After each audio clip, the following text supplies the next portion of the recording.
my mind and heart over the last 16 months and, quite frankly, the last 11 years. The National MS Society is a collective of passionate individuals who want to do something about MS now, to move together towards a world free of multiple sclerosis. Multiple sclerosis is comprised of unpredictable and often disabling flare ups of the central nervous system. Such flare ups disrupt the flow of information within the brain and between the brain and the body. The National MS Society is the largest private funder of MS researchers in the world, investing more than $1 billion to date. MS stops people from moving, but the National MS Society exists to make sure that MS doesn't. To contact the National MS Society, please call 1 800 344 4867. Once again, 1 800 344 4867. Or go to their website at nationalmssociety.org. Also, as I did last year, I will be taking part in the Walk MS 2022 in Media, Pennsylvania on April 23rd. We are raising money for this and the National MS Society through a Venture to a Cure's fundraising page at rebrand.ly/a venture to a cure. Once again, rebrand.ly/a venture to a cure. Thank you for all of you who have donated money to this amazing organization or have even gone to the National MS Society to learn more about demyelination and multiple sclerosis. It touches me and over the 1 million people in this country who have multiple sclerosis in so many ways. And we appreciate all of you. And on that, it's time to talk. On this beautiful spring day, on this incredible April Friday, the only thing I can think of is to have a conversation about anything and everything with Matt Haas, Paul Burke, and all of you, because this is the Venture Forward VF Talks.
Good evening, or good morning, or good afternoon, wherever you may be, and welcome to VF Talks. I got this cantankerous Triceratops behind me who decided to be back on camera, but he's behind me. And he's saying, really? Oh, we're going to have to talk after this, I swear to God. Hope you're having a lovely Friday on YouTube, Facebook, Twitch, and Twitter, as well as the rebrand.ly/adventure2acure. We're simulcasting over there as well. Let's see who wins the door prize this evening, and that belongs to Sammy Superstar. Oh my God, that's huge. How the heck did that happen? Okay. Well, there you go, Sammy. Now I'm going to make that a little bit better for this one. Oh, the gremlins have popped up again. Okay. Sammy, good evening. Hope you're doing well. Marilyn says, hi, everyone, with one wave and one purple heart, and I give you one wave and one blue heart right back at you. Sammy says it right. It is time to talk. I agree wholeheartedly. My mom on 2 accounts. I will pick the Facebook account. She asks, John, how are you feeling? I am still a bit groggy, but I am here. I am doing well. And I'm glad to see you tonight, Mom, on both Facebook and YouTube, apparently. Hope you're doing well. We have Rich Vibes, who says, hey, JV, hope you are feeling well. Yeah, I'm getting there. It's still a bit groggy, but, little by little, right? We have Saren on YouTube, who says, hi. Hi, Saren. How are you? Hope you're doing well. We have Einar over on YouTube, who reminds us it is 1:35 over by him. So good morning. Hope you're having a really good early morning at 1:35. And then we have, it's funny. We have this awesome fun things. When you say awesome fun things, I have only one thought about that. That would be Matt Haas. Hi, John. Matt Haas, ladies and gentlemen. Hey, everyone. Hello. How you doing? I'm doing fabulous, and I'm glad you're on the mend, good sir. I'm on the mend. Truth be told, still a little groggy, but doing well. Shake it off. We got Des who says, good morning, everyone. Good morning, Des, over in Australia. Yeah, baby. So just a bit of a couple things. Just want to start off right out the gate and thank you once again, Matt, for filling in for me last night on Adventure. You did a phenomenal job last night. Oh, thank you much. I appreciate the opportunity, and I'm glad I was able to deliver for you. It was a really good presentation. I think there's a lot of good lessons in there in the sense that we need to get out of our own head, and you nailed it perfectly. That 10-step process, as you would say, chef's kiss. Absolutely. Hey, there we go. Awesome. My mom's saying hi to you. So. Oh. Hello, Mrs. Ventrini. And Good then your to, cousin, Rich Haas, says, hi, JV. Rich Hope you're well, too. Yeah. Rich Haas needs better Photoshop skills, but. Agreed. Is it something that Canva could fix for him? Who knows? Asking for a friend. There's an effect where you can feather the selection instead of just, Anyway, I kid. Yeah. I was inspired. So the sort of thought I had after last night's program was inspiration. From my presentation? Yes. Hey, I'll take that as a win. Because I think there are things in the presentation you gave last night in very clear language, and thank you for cleaning it up from an audible perspective. I appreciate that muchly. Well, that was the way I wanted to do it. I didn't do that because I wanted to do something, for the Venture Forward. That's just how I wanted to roll. So, but I'm glad that worked for you. It was perfect. I think more times than not, I get stuck in my own head. And if there's anything that was evident in the presentation last night, the fact that getting stuck in your head is just a major waste of time. And you have to start addressing why you're getting stuck in your head. Why are you doing this? Yeah, So, I certainly, I think, shed light on some trouble spots. I did not give a lot of methods to get out of those trouble spots, but I think by highlighting those trouble spots, I'm hoping it made a lot of people think about what's going on in their lives and how to perhaps make them better. And yeah, I was it was a lot of fun. It's a lot of fun. And I'm not a big slide deck person, but I think the way I presented the material, I hope was engaging and entertaining. I followed some best practices from some very smart people that know how to deliver slide decks, and I was really happy visually with what was Des says good old stinking thinking, and how stinking thinking is the enemy of us creatives and us, though, even in business. Stinking thinking is the worst.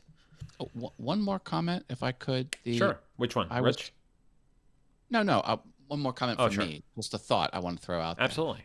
is, with the presentation I had yesterday, I hope the underlying concept resonated where you have to take action. Yeah, I'm big on taking action to better yourself. So it's less about having things being acted upon you and you taking action outward. Yeah. And I think is something that can get glossed over or not have enough time spent on that particular point. And anyway, that was important to me as well. So that's what I have to say about that. Jamie says, "Hey everyone, JV, how you feeling? Matt, good job with the video. Almost done with it. Sorry I missed it live." Hey, no, I'm glad you're catching it. Jamie, I'm glad you're here, and I'm feeling a bit groggy, but I'm back at it, and it's good to be doing this with all of you and with a very dear friend in that of Matt. So just very blessed for all of you, for sure. Einar says, "Well done yesterday, Matt. Some dilemmas is hard to get out of, so to get back on track," and with a smiley face at the end of it. And a thumbs. I forgot his thumbs up in the middle of that comment too. There's a thumbs up. So Thumbs up, baby. Come on. the Drop a second, thumbs up on this video, people. That's something free you can do to help the venture forward. like, comment, subscribe, buy me a coffee if you would like. Matt's channel, my channel are, we get, we don't get paid for this. We do this based on our time and whatnot, and it's made by the support of all of you, and we appreciate all of you graciously and from the bottom of our hearts. Rich Haas says Matt was a good show yesterday, so there you go. Come on. The second area of inspiration, and this is what made me really think, is that the guest hosting thing might be a thing this summer. It was really great to one, have someone run with this and do an incredible job. But secondly, there are a lot of talented people that watch this show that may want to kick the tires on something, may want an opportunity that's not on their channel to talk about something that's on their mind, or they want to talk about something that has something to do with recovery or self-help or the human mindset or the mind-body experience even. I'm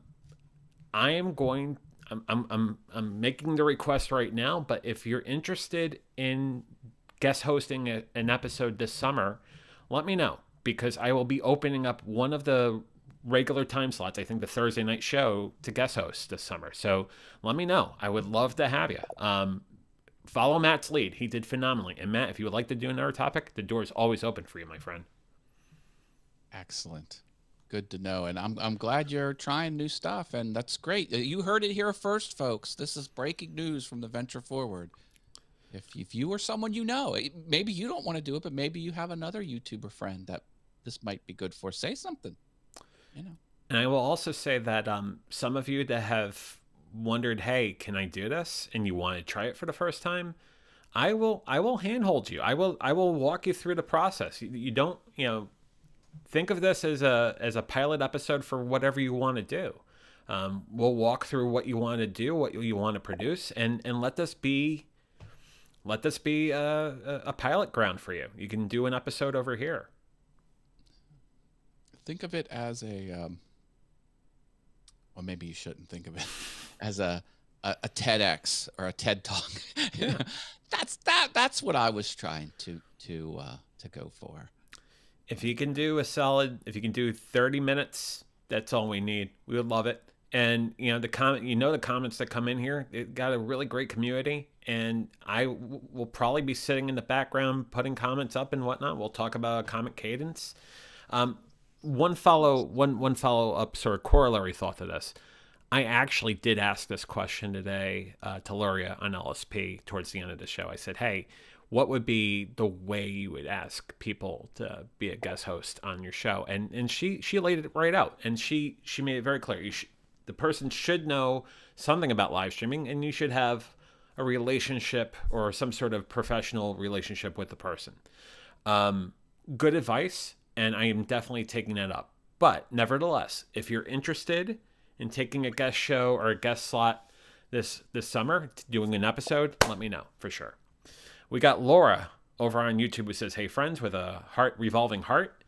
It's good to see you tonight, Laura. How you doing? See, I really like that you're trying something new, and I am also trying something new. I am trying to get things set up for interviews, as with the continuing saga of my second streaming studio build. But still, that's not something I have done a lot of. I love being interviewed. I think I love that the most. I'm not quite sure how I will love or not love being the host of an interview show. I think I will like it, but it's something new. You got to try stuff new, folks, and it's kind of cool that that's happening here, and it's happening there. Yeah, it's happening in both places, there and here. So there you go. I will also say that the back and forth you have with Sandy on the 5:45 show on Friday nights, you do have a really good connection. You really do have a great interplay there, and I could see that being an interview program as well, to on a particular special guest or whatnot, if you ever wanted to do a interview sort of program off of that. I think I've kind of identified what makes it work with Sandy and I, or any two people, is we're both fast talkers, and no, I'm serious. And we go, and we are both jumping in on each other. And I think that type of cadence, which is hard to pull off. I mean, not everyone is a fast thinker talker, if that makes sense. Yeah. And we're kind of the same level of crazy, her and I. So that's not something you kind of build up or fix, or I mean, it's got to be there. Like it's got to be there already. And so when that's part of it.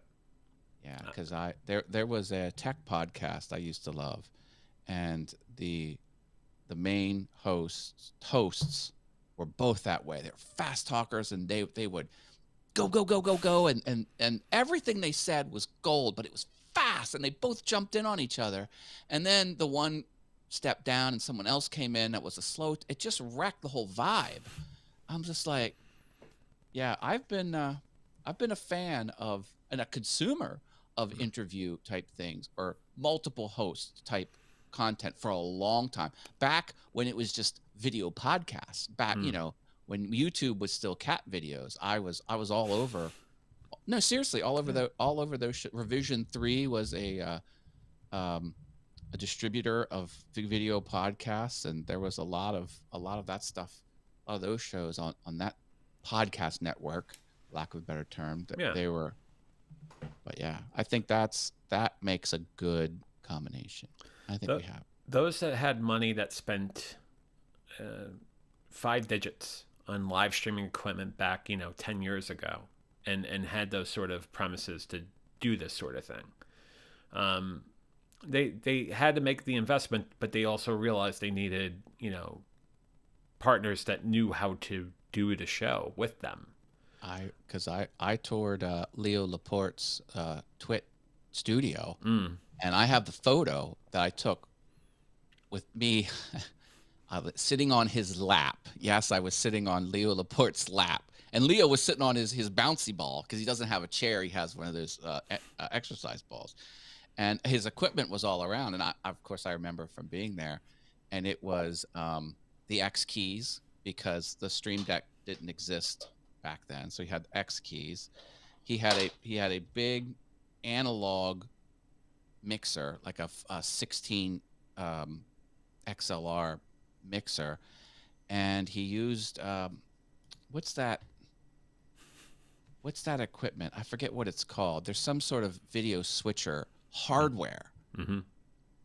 I forget what it's called. It's multiple thousands of dollars, and he had that going, and everything else were Sony cameras and just lights and stuff like that. And I could even see back then that this was achievable at a consumer level. Oh, yeah.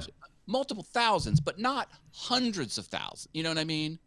Well, I think the other sort of use case example that I could think of, as far as, basically being a disruptor of sorts, could we throw that term out? Sure, why not? Is a weatherman who used to do weather locally in Connecticut, and he now lives in California, but does weather for 4 or 5 different markets because he does the weather mobile out of his house. He set up a giant studio with green screen and all the forecasting equipment. He's been doing this 4 or 5 years now, so like he's spent some money on this. But you think about what he was doing it well before, the pandemic. He was doing it well before that, and it was amazing how he is able to go to these different markets and do their forecasts and their weather with really good video production, really good broadcast quality. And that just goes to show you that it is possible. I'll throw his name out there. It's Jeff Fox. He's a really great guy, a technological geek like the two of us, but he's turned the career into something of his own. Yeah. And speaking along those lines, one of the things that resonated with me was Leo Laporte's whole enterprise.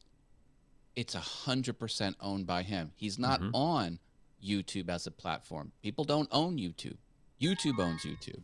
It's all podcasts. Even the chat, he uses open source IRC chats. Like he doesn't use Discord or some other people's platforms. It's 100% controlled and owned by him. Speaking of co-hosts, oh my God, that's a wrong one. Hang on. I look so good there. Oh, you look fantastic, but your name's not Rob. Your name is not man? Rob. It's not. That's no, that's inaccurate. I was going to be named Hans, but I did not. I'll call you Hans. That's good. Call you Hans. There you go. Great. There you go. Perfect. You're Hans. Hey, all guys. Right. How are things on the West Coast, Paul? Good. Doing good. It's been rainy. It's been very nice. Very nice. Excellent. That's It nice. doesn't rain very much over there, does it? Not recently. It is not. How are things on the East Coast? Cool and clear. Nice. Yeah, it was a lovely day. It was 65, 70 degrees over here. It was fantastic. Grass is growing. Nice. And Rich Vibes is calling you Mr. Silk.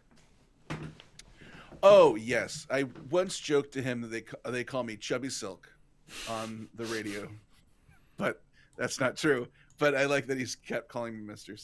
Silk. Hey, Rich. Hey, Einar. What's going on, guys? Man. Do both of you want to see something scary? Oh.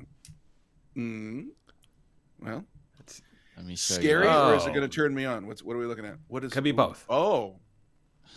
Look at this monstrosity. This is a very rusty drywall saw. this is tetanus written all over it. This is just the drywall dust, but believe me, it is rusty the whole way up. I used this today to very carefully close it. If I cut myself, I'm going to the emergency room. So let's hope that doesn't happen. You weren't using that to go craft a trombone, were you? Anyhow, moving right along. Okay. Is that a reference to a movie or something? I don't know what that means. Oh, sure you don't. Anyhow, moving along. I'm looking that up online right now. Craft a trombone.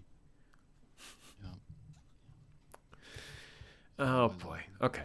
Very careful using that. Very thing, carefully, really. yeah. NSFW for sure. Okay. As long as it works. As long as it works.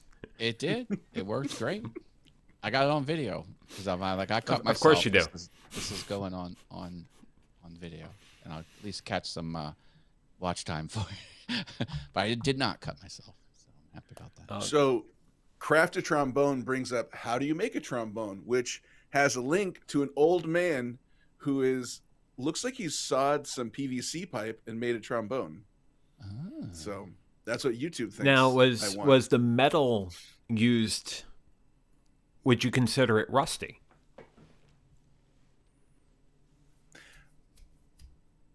Okay, got it. I get you now. Good. And I'm the groggy one. All right, moving right along. I just had an infusion of comedy. There you go. There you go. There's perfect. Perfect. What's up, Jamie? What's going on, Marilyn? Lovely to see you guys. All the Sorry, peeps so are here. I interrupted. I interrupted your guys' conversation. What were you guys talking about? I'm late. Oh, You know, trombones. I think it falls in the category of anything and everything. Anything and everything. Oh, nice. Yeah, I think, you know, disruptors of things that used to be done in a studio and how people turn it into incredible arts out of their own house or their own places. I mentioned Jeff Fox, weatherman out of Connecticut, who now does weather for 4 or 5 different markets out of his house in California. Just a really good use case there, and also others that you may know. I love disruptors. I love going back through history and seeing what has been disrupted. Because, you know, the buggy whip manufacturers were really mad about the combustion engine. And candlestick makers, when the incandescent light bulb came out, they were just livid. The makers of mobile squares hated the wheel. Mobile Squares. Yeah. Hated it. They're like, oh, what is this garbage? Hey, did you know the piano making industry lost 95% of its revenue after AM radio was a thing? Because people didn't need pianos for music entertainment. They could just turn on the AM radio. It was a kill to the Vitrola. Erotica stores, like the internet destroyed them. Oh, I mean, they yeah. really blew up that market. The back of your favorite video store. You know, the special section with the curtain. You go back there. It's fantastic. The bead industry. Think about that. The bead industry took what a beating it took when Beating for the everybody bead. went online. It just what a beating it took. A great When beating. everybody moved online, and they didn't have to have like beaded little, places to walk in the back anymore. Rich says they were incandescent. Incandescent light bulbs, yeah. Yeah. It's just, things change, and you can't fight the change, people. Go with the flow. Move with time. Move with the progress. Understand the environment. Understand your competition. And, you don't have to go by way of the VHS or the Betamax, do you? Yeah. Jamie says, don't get me started about VHS. Oh, the movie industry was flipping so mad about VHS. They were lobbying to get the whole format taken off because they thought people would copy movies, and then they started putting their commercial movies out on VHS, and they made 10 times as much money as they thought they would. And then they're like, okay, then they withdrew the whole effort. Yeah, that was nuts. People hate change. Yeah, Jamie starts singing "Turn and Face the Strange Changes." Changes. I'm all about it. And hey, broadcast television, like we're YouTubers. We can go direct to our audience. Changes, baby. Like if you're in traditional media, I love you as a creative person, but come on. Have to figure out how to beam my program to Telstar and SpaceNet. If you're in traditional media, you are jealous of us in this show. You wish this show you could hit go live at any time. This show. You can't. You can't. Take that. As Pittsburgh Artist Studio says, change is difficult. That's true. It can be. No one. Hey, I never said it was easy. I'm just like, if you resist it, you resist at your own peril. Oh, so speaking of change, so something really interesting happened last night. So what I learned, so I'll end with my thesis statement. Or wait, I'll end with a thesis. Would you like solo on this? You want solo on? Let me get No. I like a three-way. I like a good three-way with two other guys. Let's do it. Okay. Oh, there you go. So don't cross. So all instruments there, Rusty. Yeah, go ahead.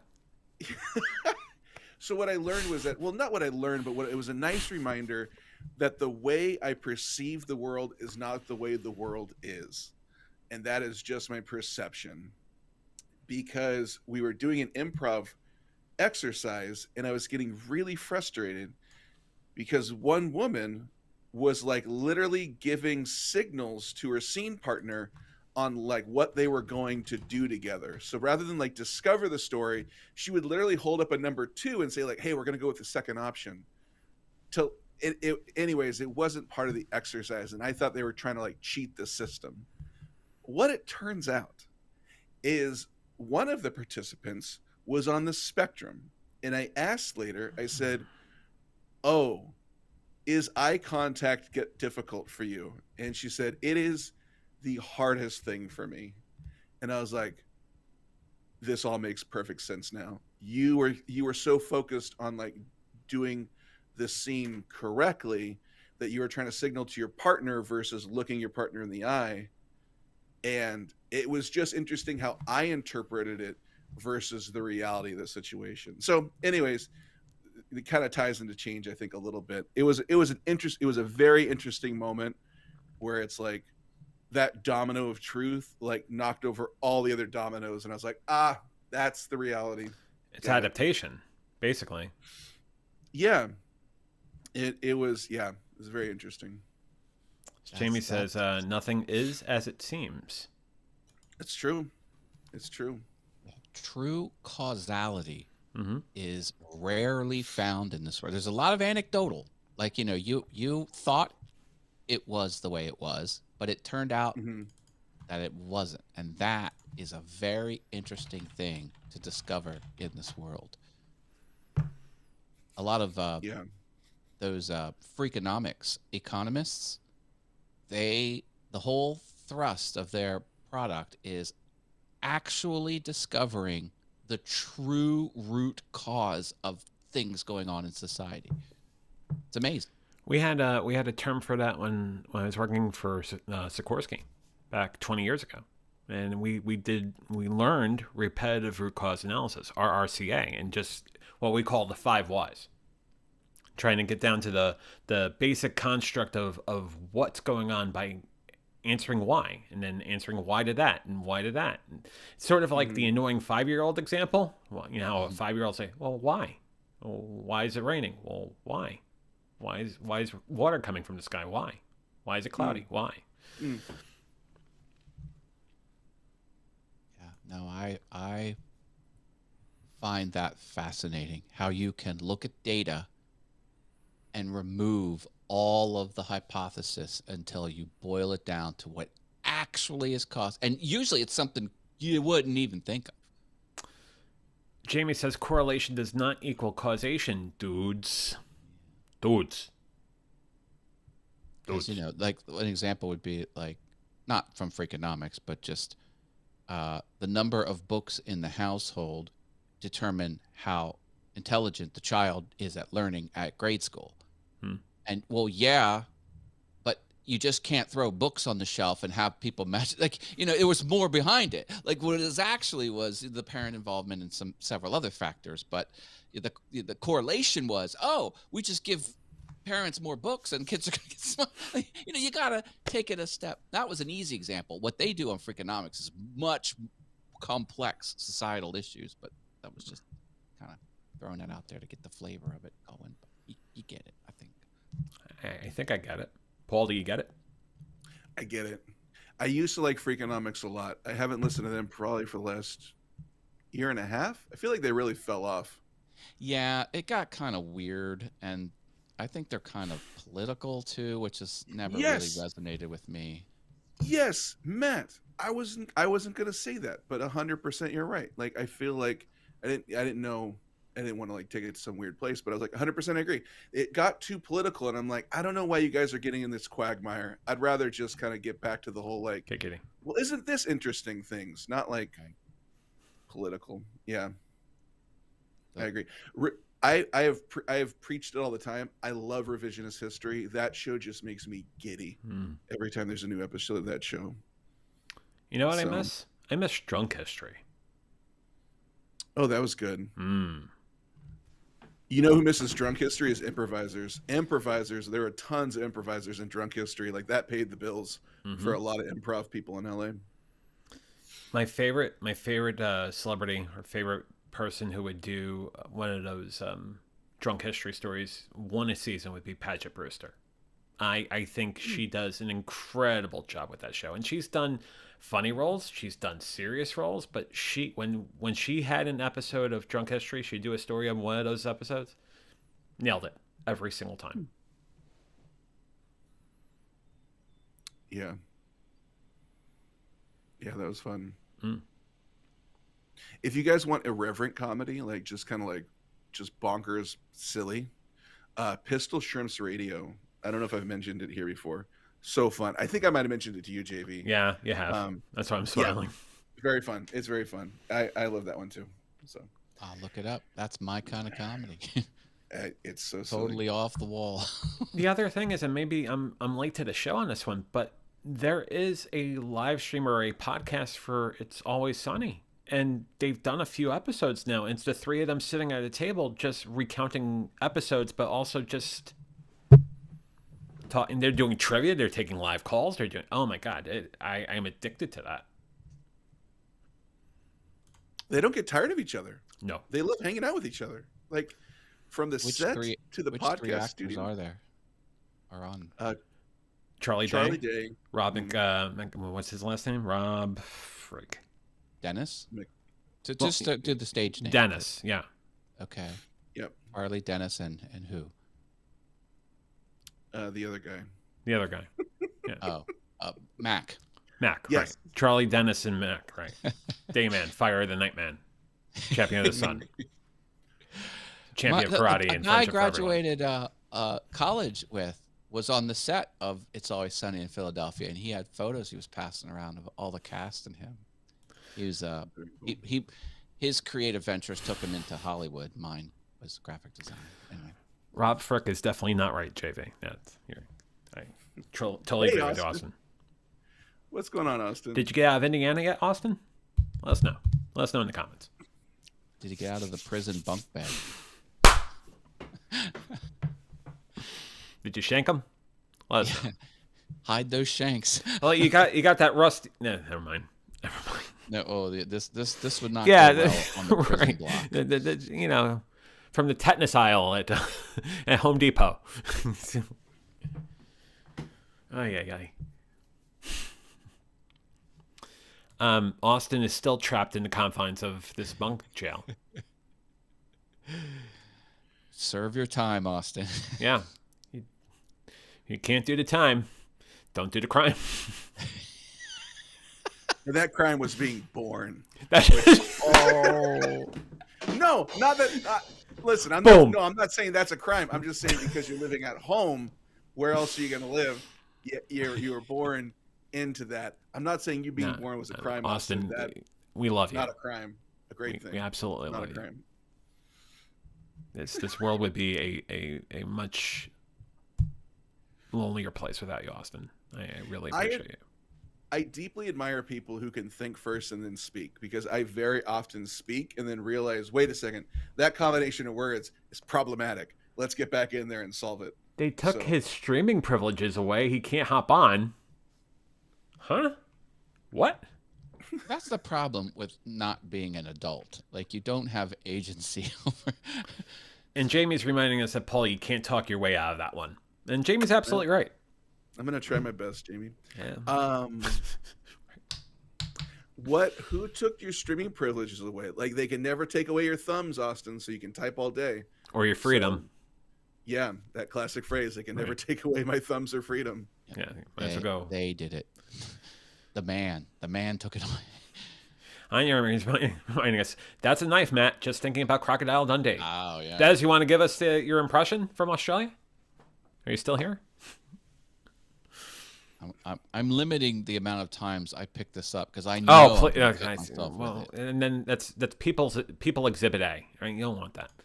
Austin's saying the warden isn't too happy with him, and the guards obviously. Which, I mean, I've seen a lot of movies on Skinamax that work out that way, so take that for what you will. Yeah, those plots I Mhm. watched. Yeah. I know how I'm gonna act when I go to prison. Absolutely. I know how I'm gonna. Yeah, I know how I'm gonna make friends. That's right. Mhm. Viewer discretion is advised. Austin says, these are all jokes, by the way. I could hop on, but I'm just watching tonight. I think you're full of mini manure. I think you can't hop on. That's what I say. You know, if he wants to, he can. If he doesn't want Well, to, I mean, hey, the guards have to allow him on. And we know how it is at Rikers. So I'm just saying, good luck. Good luck, Austin. Good luck and Godspeed. Good luck and Godspeed, especially with your 14.4K internet connection. What are the rules with Good Friday? Is Good Friday you can't stream? That's one of them. Can't stream on Good Friday. Classic rule. Can't eat meat. You Can't must- eat, can't stream. You can't vacuum before noon. Yes, you have to wait Yeah. an hour after eating before going swimming. That's right. because Jesus classically loved to sleep in, and vacuums would wake him up, and he was like, "Oh, one day."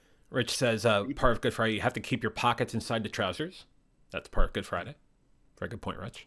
You have to mingle with the downtrodden and prostitutes. Like That's Jesus right. did. Yeah, because they, for Oh outreach. well, I've already, yeah. yeah, mission accomplished there. I've already right. done that. Have you been down Hannah today? Oh, never mind. That hotel. What? What? Savannah on Hannah. Savannah, Hannah. But the way I said it, wow, that just sounded really wrong. Yeah. Can't walk your way out of this one. No, Can't no, walk your way and out of I'm this not one, going Gene. to, nor do I want to. Talk your way. Boy. Can't believe I'm streaming such And Rich filth. says in prison, We should and plan- Jamie's cracking up. We should plan a large group outing to Savannah's. Savannah's on Hannah? Yeah. Yeah. What is Savannah's on Hannah's? Uh, Oh, Gentlemen's clubs. that's fantastic. Oh, it's a strip club. Oh, yeah. Yeah. Oh, never heard of it. Oh, it's Yeah, in it's Harrisburg. You Harrisburg, probably would. Pennsylvania. But yeah, whatever. This segment sponsored by Savannah's on Hannah. You see the billboards when you drive by on the South Street Bridge. It's like, Mm-hmm. oh, it's sports night, or it's hot tub night. Oh, it's sports night, all right. It's sports night every night over there. Austin Yeah, says yeah, Rule 38 under Section B states that you cannot jump over a stack of turtles while being chased by an alligator on Good Friday. Thank you, Austin. I knew there was one I was forgetting. I appreciate it. Good to know. Otherwise, I'd be penalized with a 15-yard penalty. Hmm. Everyone see the meme I posted on my Facebook profile wall a couple weeks ago? It was people standing on the backs of crocodiles, and the crocodiles were on leashes, and they were kind of swimming in low water, and the caption was, "This is how people in Florida get around." they Right. stand on the backs of or crocodiles, and It's they a Florida swim Uber. where they want to Yeah. go. It's Florida Uber. I think I said, my friends in Florida, please confirm this is true. I was like, be honest, it's true, isn't it? Breaking news: Jamie and Rich Vibes the same person. Filming at 11. Oh, Yeah, but you're getting 2 views out of it. That's great. That's technological marvel, if you ask me. Yeah. Yeah.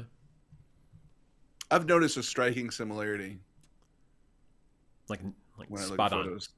I'm like, these so similar. Yeah. So similar. Oh, Savannah, Montana. Is that Savannah, like Hannah, Montana?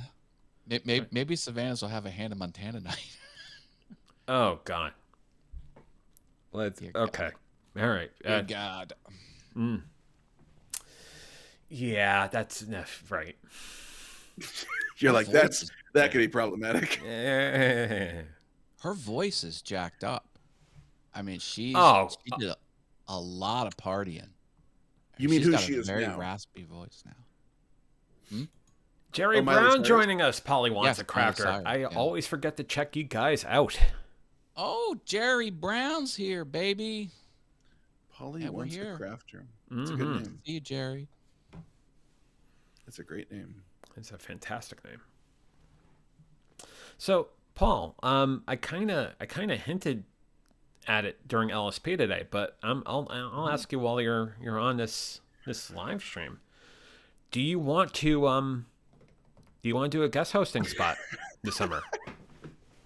You ever like think you're making one face and then you look at the monitor and you're like, oh shit, my face does not look as good as I thought it did. Because that's exactly what was happening. You look right there. fantastic, Paul. Well, thank you. I'm not fishing for compliments, but I thought I was really hitting a pose, and then I looked, and the camera's like, "No, sir, you are not." Yes, I would love to. Long story short, I think that'd be super fun. Although I will say, I don't think I'm going to do quite as much prep as Matt did. You don't have which to. was very impressive. Oh, impressive. I'm glad you caught it. Yeah, but I don't think I'm going to make quite as many PowerPoint graphics. But Rich says that's when she dances on your wrecking balls. Yeah. Rich vibes. Host of Sunday Night Vibes on Mixcloud Sunday afternoons at 2 p.m. Eastern, 11 a.m. Pacific. Sunday Night Live. Sunday Night Live. Rich, I have a question. Rich, I'm curious. Why do you do it on Sunday No, night? I wish I had this on. I gotta get rid of this comment. Someone's spamming over me over there. That's weird. It didn't even pop up for me. I see. Wow, it. that's a big. I think it's That's- auto hidden. Yeah, it's I auto-hid. I didn't see it in the live chat. Yeah. Son of a bee sting. Hey, you know what? If you're that gullible to click on it, then it's whatever. Okay. Moving right along. Jamie asks a very good question to Mr. Vibes. Says, "Are you streaming? Are you streaming this Sunday on Easter, Mr. Vibes?" Oh yeah, good point. Is it only going to be hymns? Is it going to be like remixed hymns? Iron With says, some "I have a sick sign." ass beats. Iron says, "I have a sign on my mirror that says sorry about the bad picture quality." And Rich streams every Sunday, holidays included. So Nice. Sunday night live with Rich Vibes, 2 p.m. Eastern. No time off for the vibes. No time off for the vibes. I like how the No acronym time. for a show is SNL, Yeah. like Saturday Night Live, but it's not. It's Sunday night. And Austin says, "Because YouTube hates me, I'll say it here." Well, go ahead, Austin. Say whatever you want to say. Why does YouTube hate him? Do we know the backstory? They're jealous of him. I think it's crypto. Could be crypto. Oh, so Austin said they added a new animation to the like button. Is that for Easter or what? I don't know. Oh, this comment. There you go. Yeah, if you hit the like button, it does a little sparkly stars shoot out of it and changes color for a second. It's kind of cool. Jamie, who says, "This cool cat has Sunday off." Jamie, There you go. Nice. Sunday off, baby. What kind of trouble are you gonna get into, Jamie? Jamie says YouTube doesn't like Austin because he's hogging all the corn. Yeah, Austin. What's the deal? Send some kernels our way, won't you? That's right. You get your buddy Orville Redenbacher and get us some corn, damn it. So Rich asked earlier, is there a reason I ask? So I was just curious. Why Sunday night. That's it. I was just curious why Sunday night because yeah, I was just curious. I have a guess while we're waiting for his answer. I think he books gigs on days that aren't Sunday. So it probably seemed it may have just been convenient for him. But we'll let him Makes answer, sense. of course. We'll let him Makes a lot of sense.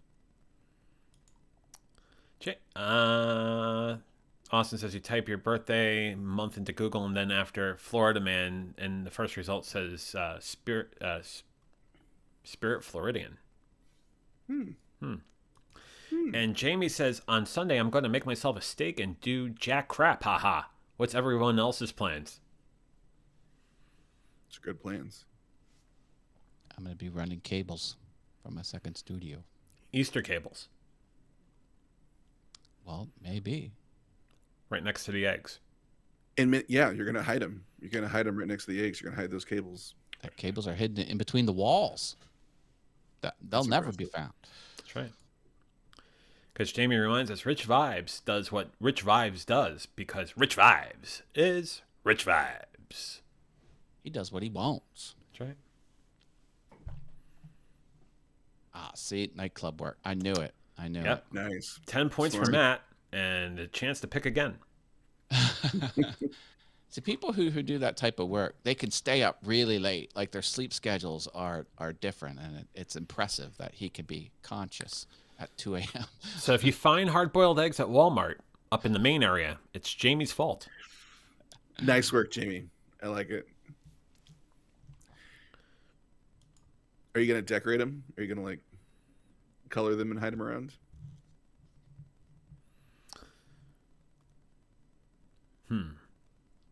What do you think the popular Easter egg decorating visage is this year? What do you think the number one pattern's going to be for this Easter? You know what I'll tell you that I think they should start making, and maybe they do. Maybe somebody on Etsy offers this, but a way to write offensive words, like go F yourself, to like spray paint it onto a Easter egg. I've never seen that, but that just popped in my head. Some sort of way to get those messages onto an Easter egg. She's got to color them in a not suitable for work manner. Nice. Just fantastic. I would like to see plaid Easter eggs. But plaid in the most not suitable for work way. And I want camouflage, but not the green camouflage pattern. I want the suburban one that's mostly grays and dark grays. Right, that you would find like in a Chevy Tahoe or something, driven by a soccer mom. You want somebody to sit on that Easter egg, Matt, and be like, I didn't even see it was here, and now I'm covered with yolk. Rich says, happy effing Easter, you filthy animal. And Jerry says, I think mini bottles of booze and plastic eggs, maybe. Jerry, now we're talking. Yeah, boom. Boom. What does Frank say on It's Always Sunny in Philadelphia? Please celebrate by having this whole perfect egg. he gives eggs because he finds them in the trash, and he just loves it when they don't have any cracks. Well, the thing is, he used to eat all the eggs. Frank would eat eggs and keep on eating eggs. That was DeVito talked about this at one point. There was a point where he was eating all these eggs, and he felt major gastrointestinal problems from it.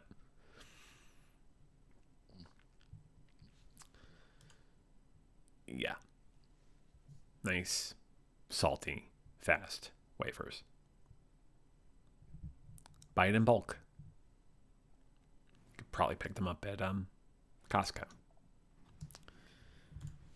And then, of course, Austin says, next streaming from Wisconsin. You give him an acronym and start working at potential meanings of the acronym. Austin's working his magic.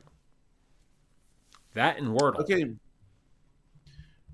$1 million idea out there for anyone wants to take it. Like, create some Easter eggs with offensive words on them and sell them on Etsy, because I'm not seeing anything over here on Etsy. So, you guys, we're sitting on gold.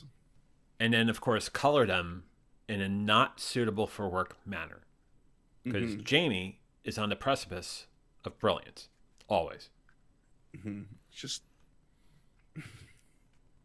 I got some ideas.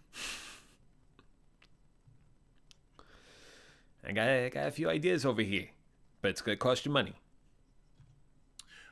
Oh, interesting. Somebody on Etsy has used. So, Jamie, this might serve you in your designing purpose. I'll be vague enough for inappropriate for this channel. Somebody has used a carrot and 2 eggs in a way that one might call offensive, depending on how you arrange them. Yeah. So I would say, yeah, there you go. It's all in the arrangement. Mm-hmm.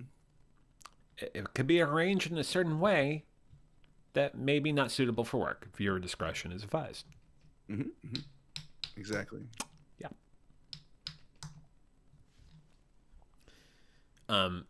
Rich has a word for it. It's up there. Of course, not spelled correctly, but good. And of course, Jamie showing us this in emoji. Again. Exactly. Now, Jamie, the way you did it, it looks like that person should be taking a little blue pill. But of course, hey, you do your carrot however you want, Jamie. Or No they judgment. could pop a Blue Chew, not a sponsor. That might help. Rich now spelling the word correctly, so you get partial credit.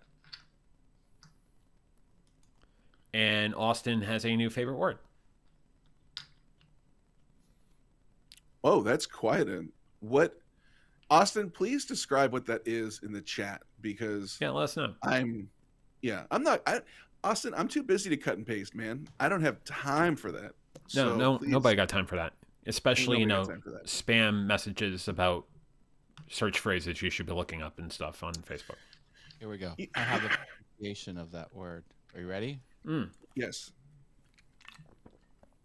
If it's a fart noise, you win.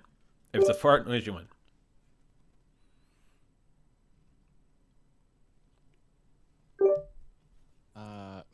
Wait a minute.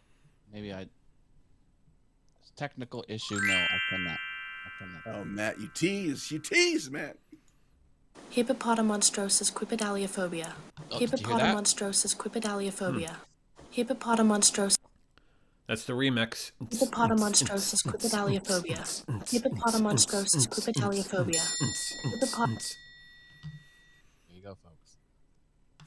Magic of the internet. Oh, it's beautiful. Austin defining defenestration. It's the act of throwing someone out the window. I defenestrated that person. I was on the 5th story and I defenestrated that person. Darn It's the straight you did. second longest word. And that would be the That's- fear of long words.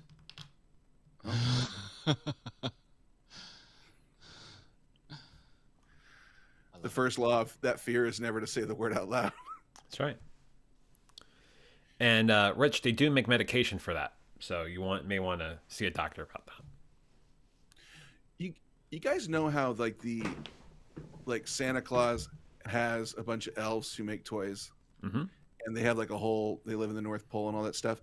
Why has there never been like an Easter bunny has employed a bunch of chickens? And where would they be located? This is Hoboken, New Jersey.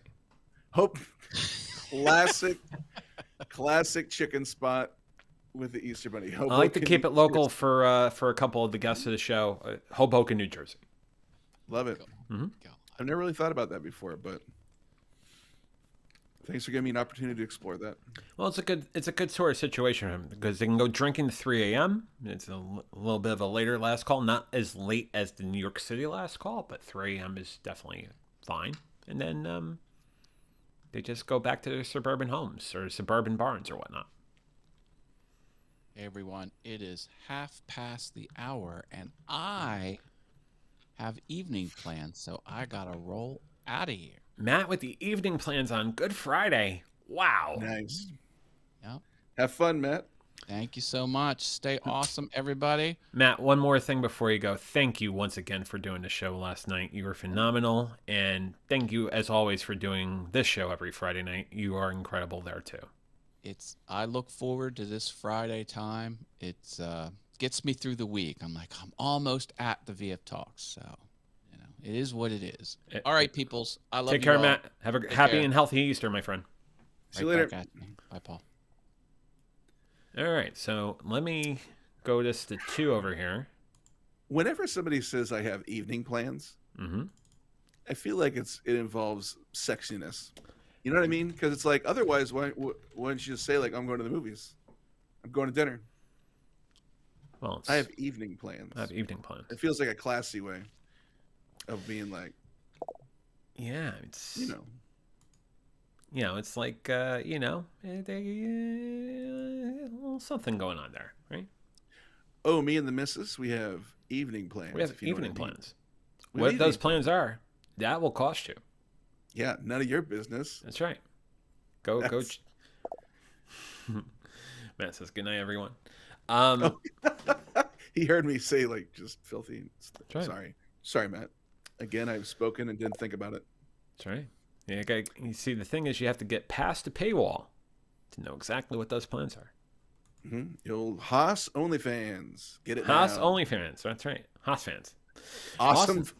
He's got awesome fun things behind that paywall. That's right.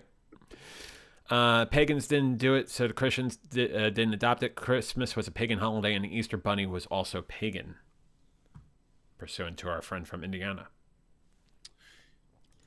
And he's going to hang out at Hannah Montana Strip Club, now open 7 nights a week. That is. So I'm with you. I get what you're saying, JV, because it's like Hannah Montana was a young character. Mm-hmm. Like I don't think they ever like did like, oh, here's an older version of Hannah Montana. So Hannah Montana night is 100% troubling. Yeah. I get think what if you you're also saying. did a Golden Girls night, it would be troubling too. I mean, either you got to shoot for the middle. Troubling because I'm getting turned on every place I turn. Right. That Golden Right off Girls the highway. Right off the highway. Yeah. Right off of 83. With plenty of ample parking and valet parking on Friday and Saturday nights. Golden Girls night would be pretty great. I'm sure somewhere they have that. Yeah. Yeah. Yeah. I mean, it's a good time. Yeah.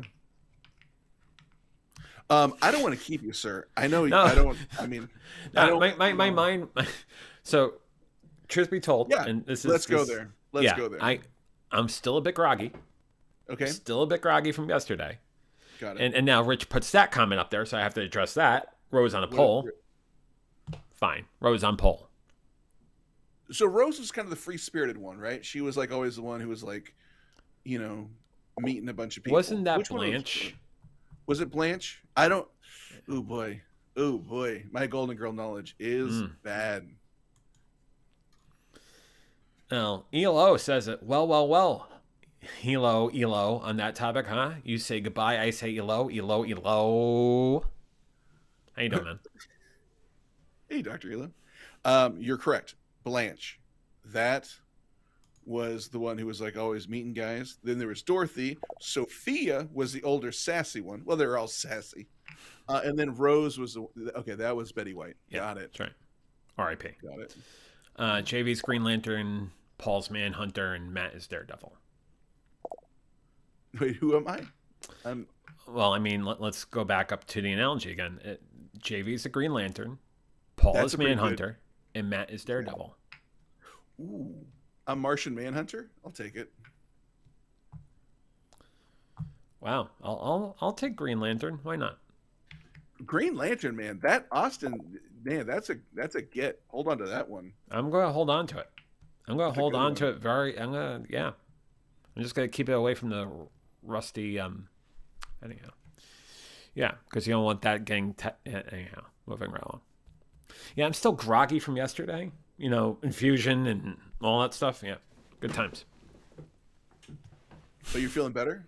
You're feeling Yeah, I'm feeling better. Not 100% to be honest with you, but like you know, I'm able to have some sort of conversation. Yeah, no, you're so far so good. Thank you.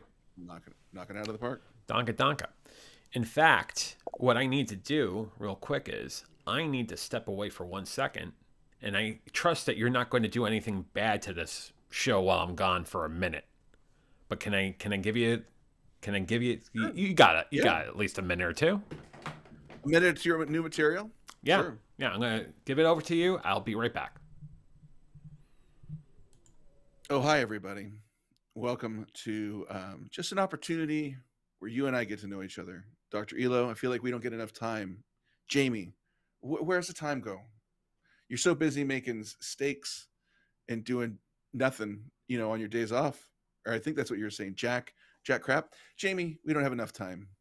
Dr. Elo, pleasure. Austin, oh, too much time there. I'm kidding. I love you, Austin. You're great. Rich vibes. It's hard, Rich, to say just Rich. Like, I feel like you're one of the few people where I have to combine the last name with the first. It's got to be Rich Vibes. It goes together. It's peanut butter and jelly. It's peanut butter and chocolate. It's peanut butter and honey. It's peanut butter and anything. Honestly, Rich, that's what you are. You put anything in peanut butter, it's delicious. Actually, question for the audience. What should you not put in peanut butter? Well, I feel like this is going to go bad. What should you not put in peanut butter? What combination would be bad? Please leave your comments in the chat. So it's the first thing that JV sees when he gets back. Oh boy. It's going to be quite a sight. It's going to be some sight, all right. Some sight. Oh man, I know. I see, and that was a problem. I knew it was going to be A lot of Flargars. JV isn't the Hal Jordan Green Lantern. He's a John Stewart Green Lantern. Paul, you're Manhunter because, well, yeah, right.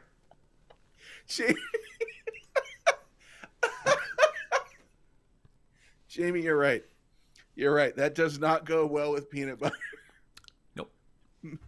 The old peanut butter and meth combo. Not recommended. Seen an episode of Intervention that had to revolve around that. It was awful. Mm-hmm. You got your peanut butter and my meth. You got my meth and your peanut butter. Well, we'll call it even. Let's call the whole thing off. Let's call the whole thing off. So ridiculous. Peanut butter and meth. Not great. Peanut butter and meth time.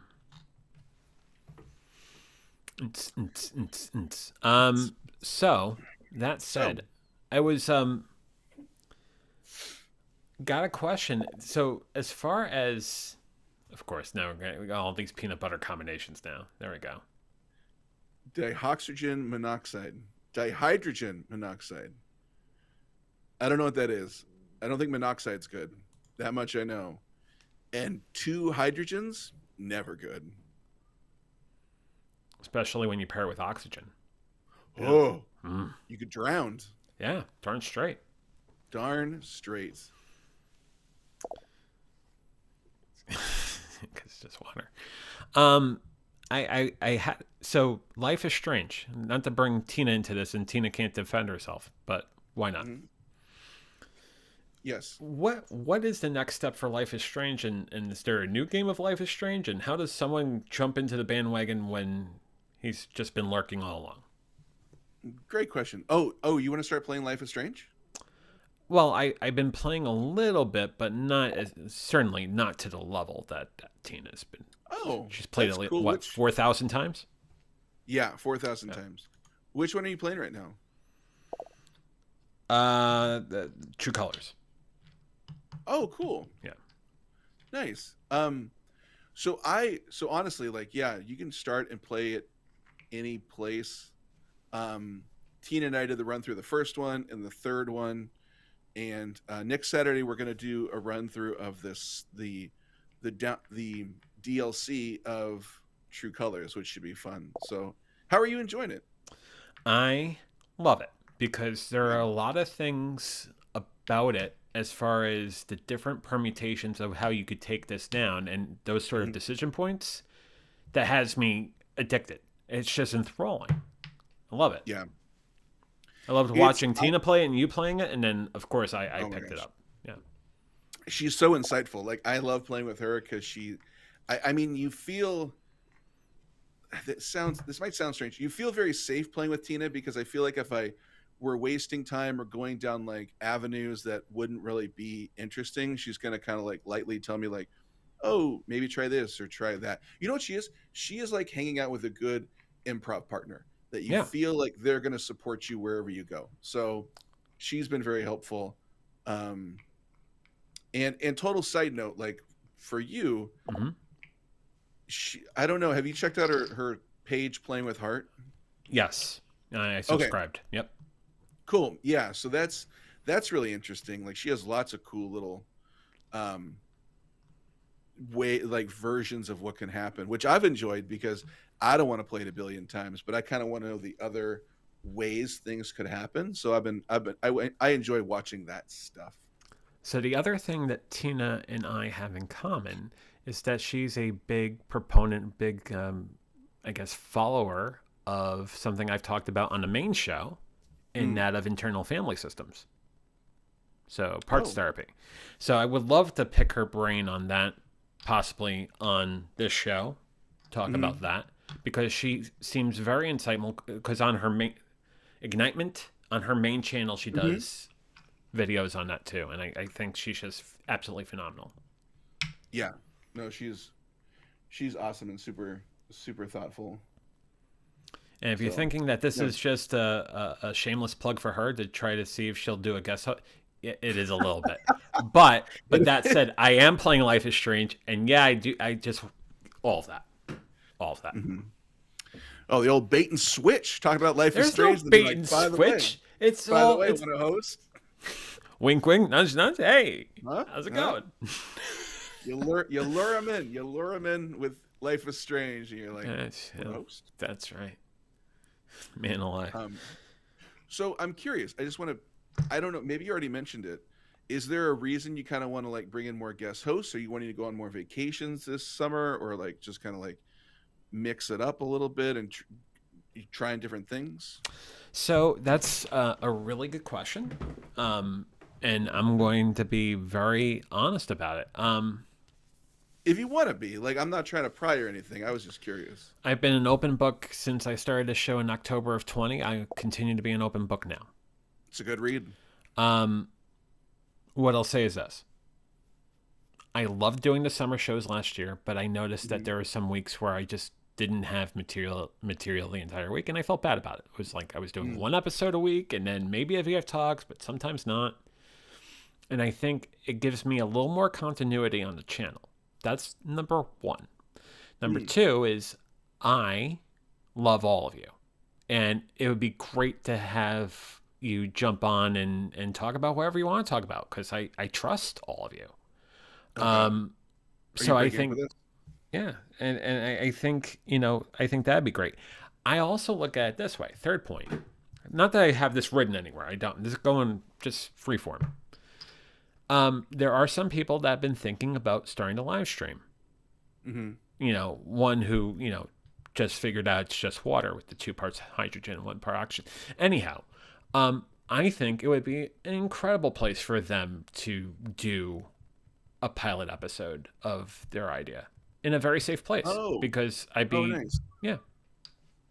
And then, of course, there's someone from, the corn portion of the world that has his channel, but he may want to do a serious topic. And his episode, and we know we're talking about Austin now.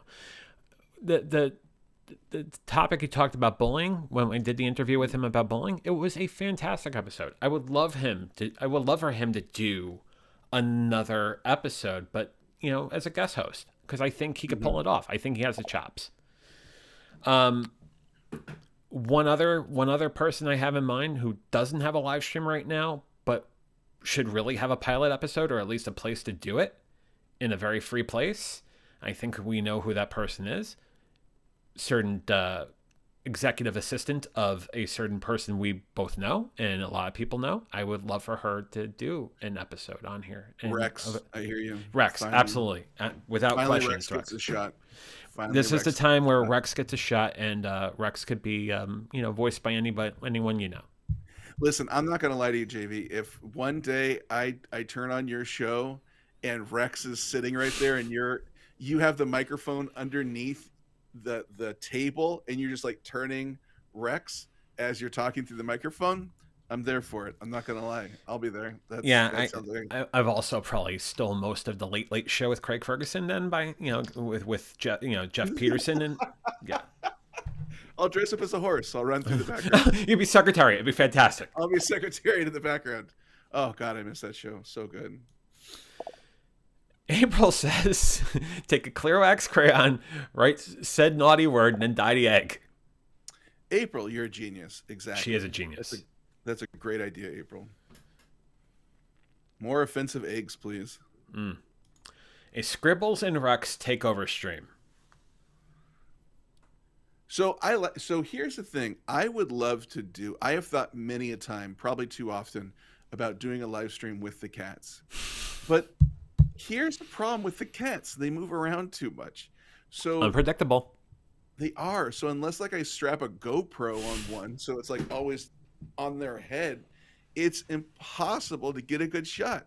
Like even up here, like Scribbles is gone and she was like previously up there. It's very challenging.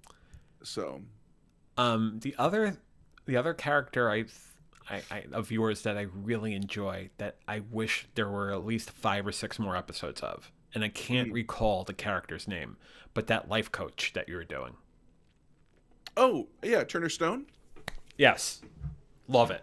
Oh hey, it's me, Turner Stone. Right. What's going on? You know what? Maybe I'll do the takeover as Turner Stone. There it is. There it is.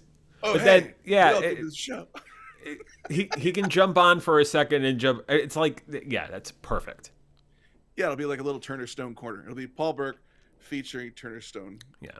Just thoughtful. Yeah. I love that. I miss doing Turner Stone. It's a fun character. It's very silly. But you also know why every time you do a live stream, you take questions, and sometimes I ask you, where do we go from here? That's why. Because he's I love it. Yeah, I'm a fan. Awesome. I'm a fan. Strap It's a GoPro to the shadow. He's too beautiful and to be shown. He's too beautiful to be shown on stream. Strap a GoPro to shadow. That's Austin's comment. It's true. I wish I could bring Shadow on stream. He was just here. Well, he's gone now. You can't get good help these days. You really can't. They don't linger any place too long. It's very challenging. Or even lingering longer. No, they don't. No, It's tragic. linger longer. So, well, that's cool, man. That sounds like 3 great reasons to kind of like bring in some guest hosting. I love it. This gentleman, the Gilly Man, after an 11-mile run, no water, no music. How did the half marathon go, John? It went great. 2:54:19, Gilly. 2:54:19, and now in preparatory mode for Portland on October 2nd, full marathon. His race is strong Whoa. near 11. Wait, you're doing a full marathon Mm-hmm. Yep. October 2nd Mm-hmm. Yeah. in Portland? Oh my God, that's awesome. Yeah, that's that. So you notice how everybody was talking about stakes and shares and stakes? Yeah. That's why I said shares and stakes after the marathon party in Portland. Oh, that sentence makes far more sense now. Mm-hmm. Got it. Far more sense. Yeah, I'm so Oservis has me a little wacky right now. Yeah. But I did register. I'm registered for the full marathon in Portland, October 2nd, and I'm starting to prep for it. And I'm going to run a half marathon as prep, as well as 5Ks and 10Ks, and I want to get that half marathon time down because 2:54:19 is not a terribly fast half marathon, but I at least finished under 3 hours, and I was very Yeah. happy about that. So Yeah. Wow. Good for you. Thank you, That's man. a marathon. A marathon's big. That's cool. Austin asks, Paul, have you heard from Racer on her endeavors? No, I haven't. I think they were going to talk to us when they hit 200 miles. So I think as of like a week ago, they were at 100. So yeah. But yeah, I'll definitely let you know. And I think Racer always lets us know in the Discord as well, like post a picture. So, but yeah, last Thank I you, heard, Jamie. 100 miles. Jamie says that rocks, JV. Thank you, Jamie. Right? Appreciate it. Jamie, Jamie, 100%. It does rock. Like a marathon, that's amazing. You know, so there's a certain person that's watching the show tonight who accompanied me to Cary for the half marathon. So I'll just throw April. Thank you again for getting me through the half marathon and getting me all that. But she gave me, and I've shown this on camera before, but she gave me this wonderful plaque of me at the finish line, 13-1, 69,217 feet. Oh, 23. wow. Yeah, it was. It's. I have it's a- not seen that. That looks great. Yeah, and the funny thing is, I have that next to one of the orientation pictures back in 2014 at my job when I was 450 plus. So the two are next to each other, and it's just I looked at it and it's like, I can't believe I was that size knowing what I did on March 27th. Wow. And Can I April, ask you- once again, thank you for doing. You're incredible. I love you. Can I ask? I'm going to ask a question, and if you don't want to answer it, totally Sure. understand. When you were that large, Mm-hmm. did you ever have a heart attack, or have they ever found any like history of you like having a minor heart attack or anything? I don't think you ever talked about that. Well, this show does talk about anything and everything. So Sorry, boy, I'm really asking some no, big no, and questions. Paul, Feel honestly, free to bro, ask questions about me. no. Absolutely, I have no problem answering this. Not at all. Okay, because I can answer questions too. Like, sure, yeah, I wish I was bigger. Absolutely. So I just want to. No. It's fine. So I had a series of panic attacks. Hmm. When I got into the upper fours, and I never had a heart attack per se. Was never diagnosed. Well, you had cardiac arrest, or you have signs of heart damage or whatnot. Every EKG I'd taken, every MRI, every X-ray didn't show any damage, which I'm very fortunate for, because that's what killed my father. My dad Got it. died. My dad had 4 heart attacks. The 4th heart attack killed him. 4 heart attacks. Mm-hmm. Yeah. Wow. Yeah. Man, he had a hell of a heart. Like that's Blue collar feel worker, blessed. worked for the Bronx Whitestone Bridge. Always blue collar. He had a very strong heart, but at the end, it killed him. Yeah, honest to God, killed him. So obviously that was, of my thought. But someone asked me the other day, well, do you think that the obesity might have caused, or at least proliferated, the multiple sclerosis and demyelination? And the more I think about it, the more I'm starting to think that maybe it did. Now, outside of the fact that in 1996, sophomore year of college, I ended up getting Epstein-Barr virus, otherwise mononucleosis, right? okay. And there has been a strong, last study done in Stanford University of like 3 months ago, showing high causation between EBV, mononucleosis, and multiple sclerosis. Oh, So that's I interesting. see that and say, well, that makes sense. That makes sense. Even Yeah. though the sort of demyelination didn't proliferate until 2010, 2011, it would stand to reason, right? Has there ever been a link with weight and MS? There have been some studies, not a strong causation, not as like the EBV sort of thing, but definitely not putting me in any sort of great shape for anything, right? You talk about Sure. any sort of autoimmune disorder, any sort of chronic disorder, chronic disease. Well, it does put me in the candidate pool if I'm morbidly obese, especially a class 4 morbidly obese gentleman. Got it. Okay. Yeah. No. Yeah. Being overweight never helps with anything. So, Mm-mm. Mm-mm. um, No, I think the thing is the other story which I've talked about before is the fact that this is the third time I've lost weight. I lost the mhm, weight the first time in 2001, 2002. Got all the way mhm. down to about 15, 20 pounds north of where I am now. Okay. And then gained it all back. Plus Yeah. 15, 20 pounds. So I go 425 to 185, 190. Hmm. And then I go all the way to 440 by April of 2004, end of 2004. Hmm. And throughout the 2000s, I had that weight up to 440, 445, 440 again. In 2010, the conversation say, hey, I have to lose the weight. Hey, Rich, Austin. See you guys later. Yeah, let Thanks me for bring hanging that up. out. Thank you, Rich.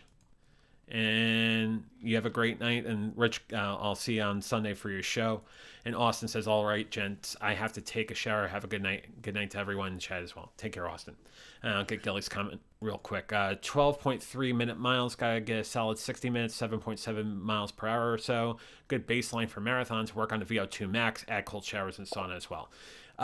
Yeah, Gilly's talked about how he feels about Wim Hof, that sort of methodology as far as trying to. Yeah, I'm not there yet, but I'm trying to get there. So thank you for the advice, Gilly, for sure. My VO2 max is trash. That I took that test once. Did I ever tell you that when I took that test? No. I took the VO2 test, and swear to God, no joke, when he got the results, like he looked at me concerned. He's like, have you seen a doctor?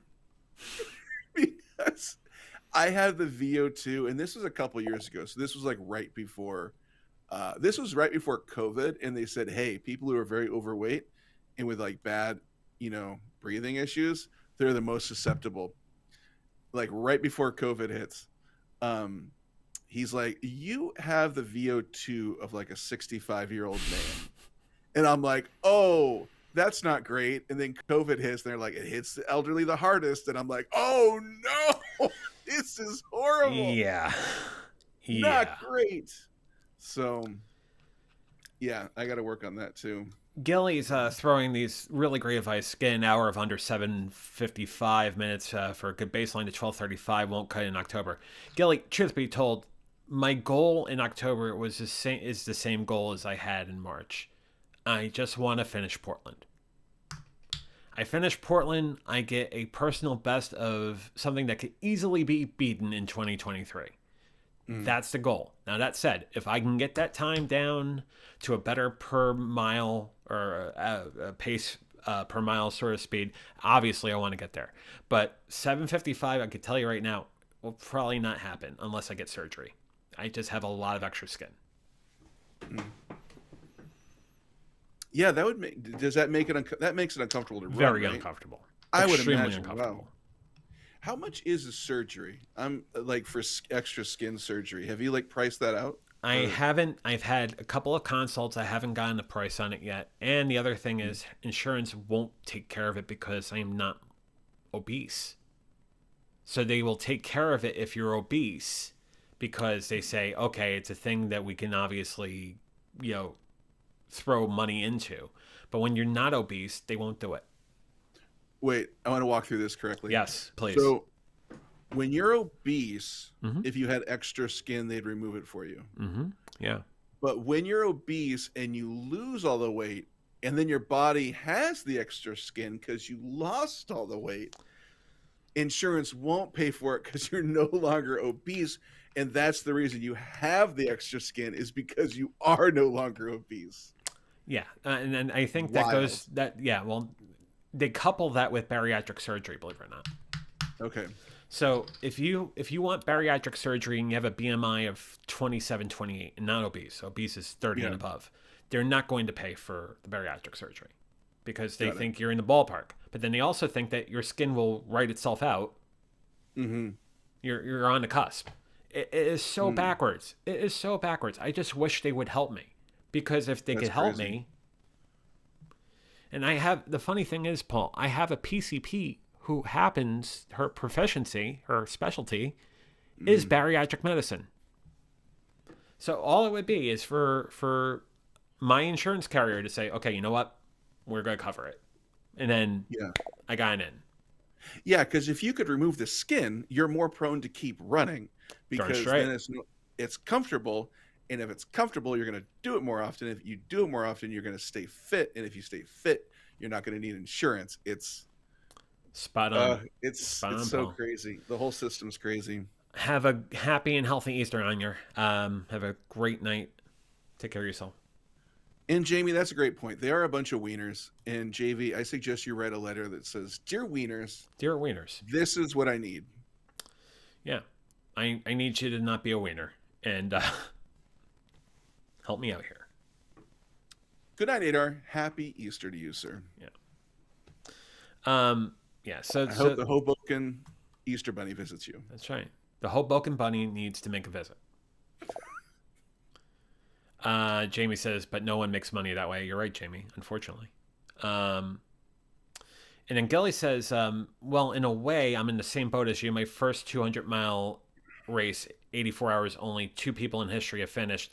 My first year as well, be going every year. Bloodroot in Vermont, Spartan. Oh my God, that race? My God, Gilly, you're incredible, dude. You're incredible. The Bloodroot in Vermont, Spartan Ultra. Yeah. Bloodroot's a badass name. Is that a city? Is that a place? It's a ultra Spartan race in Vermont. So Bloodroot, is it Bloodroot, Vermont? Jamie might know this better than I. If there's a place called Bloodroot, Vermont. There's Bloodroot Farm in Vermont. That's right. Oh, okay. Yeah. And yeah, it's the Valhalla for Spartans. Yeah. For Spartans. I love that. He's Valhalla for Spartans. he's the definite ultra marathoner of this group. That's wild. That's cool. Jamie wants to run a Spartan race one day. Yeah, so do I.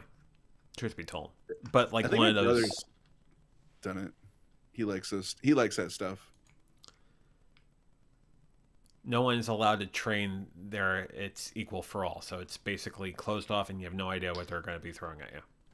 Nice. Sort of like the Hunger Games, but without the death. Well, maybe with the who the heck knows? Gilly, you would know. Let us know in the comments. Yeah, I think about things like I think about the Spartan races. I think about the Tough Mudder. I think about, and yeah, I could absolutely be interested in running one of those. But like, I just want to get some more races underneath my belt of the normal variety before I say, okay, Tough Mudder, Spartan. It's on the list, but I have I have a goal. I want to get a 5K, a 10K, a half, and a whole done in this year, and I got the 5 and done. I got the half done. Now all that stands between me and that is a 10 and the whole. That's good. Full marathon. So I will say this: Did you pick Portland because I know, so Kira, she's a marathon runner, Mm-hmm. so I've kind of learned a lot about marathon culture. Did you pick Portland? Well, one of the reasons is there like a lot of downhill? Is there a lot of uphill? Do you know the course layout? Because if you ever want an easier course, one thing that the marathoners always come to Sacramento because there's one in November. I believe it's beginning of November, and it is the one people love because it's a lot of downhill, and they can use that time to like get into Boston, or they can use that time to get into like New York, and it's one that's very popular because it's so runner friendly. So if you're ever looking for a easier one. 3 reasons why Portland resonated. One is definitely the hill situation and the scenery. Cool. The second thing is unless I have major money or a volunteer circle, I won't be able to qualify for New York City. And there's you have to get into 8 races in the New York City circuit before you qualify for New York City. Yeah. And like, but truth be told, at some point I want to run New York City because my cousins run 7 New York City marathons. So like I would love to run one with my cousin Ian without question. Hmm. So reason one is proximity and ease for me to enter would be why Portland. But the second reason is I have friends in the area. Friends we both know. I have friends on the West Coast that live in that general area. I would love to do something in the backyard, so to speak. Nice. But I guess the third thing is I think about it goes back to this, doesn't it? I think about the 5 days I spent before Vid Summit last year. And I think about how much of an incredible time I had in Portland and Vancouver. And like, if there's anything I can do to pay homage to what an incredible area it is, I want to run the marathon. And that's the reason. You liked it a lot out here. Loved it. Yeah, it's nice. It's nice. A lot of pluses. A lot of pluses. Yeah. So, I mean, for me, that's the reason. And also with the hard, I'm fortunate. I'm thankful I never did, given what my dad suffered and whatnot. My diabetes runs in the family. I'm fortunate I don't have that. My glucose got read yesterday in the infusion. It was in the 90s. Perfect. I mean, like, I'm very fortunate right now. But I know that I have to stay on top of this now. This is my third and final chance because I truly think if it goes back the other way, it will, honest to God, kill me. I don't mean to. I don't make a fun and frivolity show into a somber note for a second, but that's the God's honest truth. Yeah, like your body can only do it so often. And That's correct. This is it. Yeah. Yeah. No, that makes sense. That's a good way to look at it too. You know what I mean? Sometimes I feel like a lot of times, I know I do this. I'll be like, well, I'll get to it tomorrow, or like, oh, there's always tomorrow, or yeah, the future, I'll deal with it. But sometimes just being really clear with yourself, like, nope, I'm gonna die if I don't, is a nice sobering thought. One of the things I have up on this board, I have adages. One of the things it says is there is no alternative, and literally one of the reasons why there is no alternative is if I go back the other way and wait, it's going to kill me. Yeah. And that you've been doing better longer than you ever have, right? Like this round, you've been just kicking its ass. Yeah, successfully. It took me 3 years to get over here, but yeah, this and that's why maintaining it, and like even then when I start, lifting weights and stuff and started the strength training, I noticed I've been up a little bit in the weight, and that's like I gotta bring it back a bit, but I'm staying on top of it. I'm still tracking food every day, every single day. Nice. That's smart. Just kind of that check-in, that constant, and it's a nice reminder that food is just fuel. Which if you're writing that down, and it's easy to let go of and be like, oh, it's just here for my joy. But if you're like, nope, it's just fuel, and you're constantly writing it down and reminding yourself, then yeah. You talk about people who inspire us as far as live streamers and YouTubers. Mark Lewis. Mark Lewis is an incredibly great YouTuber. He runs a channel where he calls his show Above Average, and he used to be an obese person himself, and now he runs and he does triathlons and stuff like that, and he is funny. He is hilarious.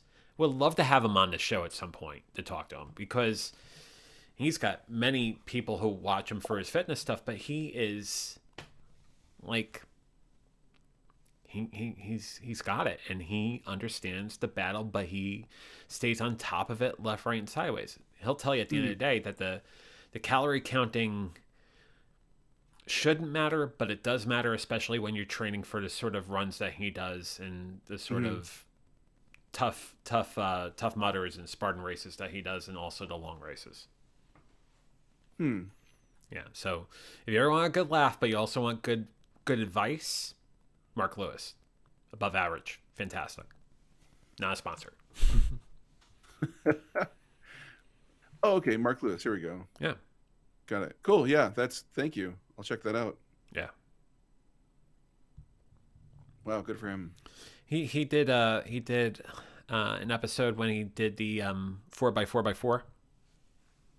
Okay. So 4 miles a day, every 4 hours, or 4x4x48 rather, 4x4x48. So 4 miles every 4 hours for 48 hours. So that works out to 48. So Yeah, 12 40. runs. Okay, yeah. 12 runs. Got it. Wow, 48 miles. Okay. Yeah. Wow. And he talked about the nutritional concerns, but he also talked about how he brought his partner and his dogs on some of the runs and his kid. It's just really great guy. Definitely recommend him for sure. Wait, so he stayed. Well, I guess you could take naps in between. Mhm. Yeah. That's wild. He would put on a compression suit for his legs, so it didn't bother his legs as much, but it still hit him in the middle of no spoiler alert. So watch it definitely. Yeah. But yeah, he ran the 4x4x48, the David Goggins challenge. That David Goggins, did this, lured a lot of people to do it, and Mark Lewis was one of them, and he live streamed it, or not live streamed. He did a series of videos on it, or one video rather. It's so.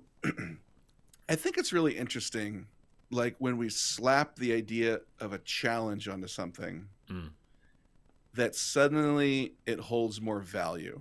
Yeah. Like whether it's like a TikTok thing, because if you just sometimes you're like, oh, it's a TikTok challenge. If you just take away the challenge, you're like, oh, it's something on TikTok. You're like, that sounds really stupid. But if you're like, it's a challenge, all of a sudden, suddenly you like respect it more. And the idea of like, hey, you're gonna run 4 miles every 4 hours. In my mind, I'm like, well, that's really stupid. But it's like it's a challenge, and I'm like, now it matters. Well, yeah, and certainly your pace time might be really good where you have it down to a 7-minute pace or a 6-minute pace, so it'll only run you 24 to 32 minutes for every 4-mile run. But that adds up, and you're every 4 hours you're back on running again. Yeah, exactly.